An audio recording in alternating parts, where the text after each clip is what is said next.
Hi, and welcome. Let's head inside Independence Hall at Independence National Historical Park here in Philadelphia.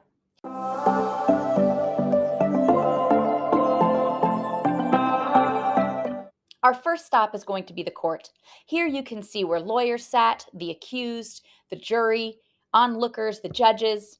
But this isn't the room we're most excited about. That room is coming right up. So, as we turn around and we head out through the doors of the court, we end up going through a set of double doors into the assembly room. Now, this is the room where it happened. This is where the Declaration of Independence was signed, as well as the Constitution of the United States of America. So, let me tell you a little story of how it all went down. So, this is the room where they had the meeting of the Continental Congress. The Second Continental Congress met together in order to discuss independence. The Declaration of Independence is brought in here and put forward on July 2nd, 1776. And as you know, July 2nd is not Independence Day. That's July 4th. Wait a minute. What about July 2nd? Well, July 2nd is when the document is put forth, and then they have continued discussions and they decide to finalize and ratify it on July the 4th. It then heads off to the printers and is now ready. They actually don't even sign the Declaration of Independence until August 2nd. And that, of course, was very secretive because what they were doing was treason. You couldn't just declare that you were against your king and country at this point. And so everything was very secret. It was a very big deal that they decided to put their names on there on August 2nd. So this room is also very important for after the Revolutionary War.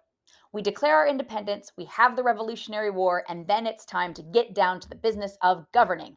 Well, they had been working with a document that had been in place since 1776 called the Articles of Confederation, and it was terrible.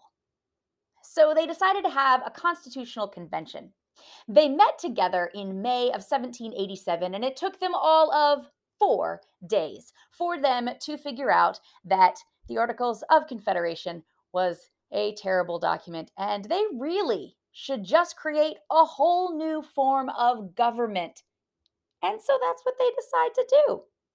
So from May through September of 1787, they are arguing, they are discussing, they are putting things in, they are taking things out.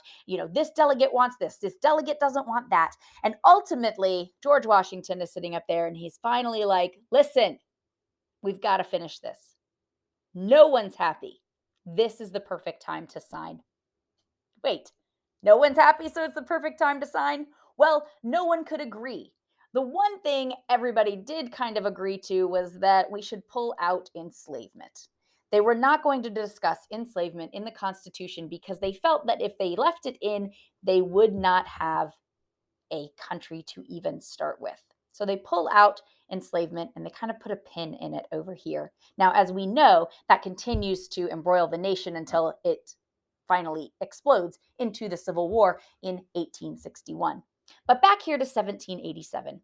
No one is happy with the Constitution. No one likes what they're seeing in there. We're trying to find a balance between power and personal liberty. And there are those who want more power in the hands of the government and those who want more personal liberties. And so no one is happy. And it's this that George Washington says is perfection, or at least as good as we're going to get at this time. And so let's go ahead and put it out there, but let's make sure that we can make changes to it, amendments to it. And so when the very first Constitution goes out, it doesn't even have the Bill of Rights. And because of that, there are 3 people who choose not to sign the Constitution who are a part of all of these dealings. Those 3 dissenters decided, 2 of them said, we cannot sign, there is no Bill of Rights. And the third said there were just not enough checks and balances. But the other 52 members of the Constitutional Convention did indeed sign it. And they signed it just in time for it to get to the printer and out onto the stagecoach in order to be able to make its way around to the different states. 9 states had to agree, and by June of 1788, they did. So now that we've seen the assembly room, let's head out back through the exit of Independence Hall.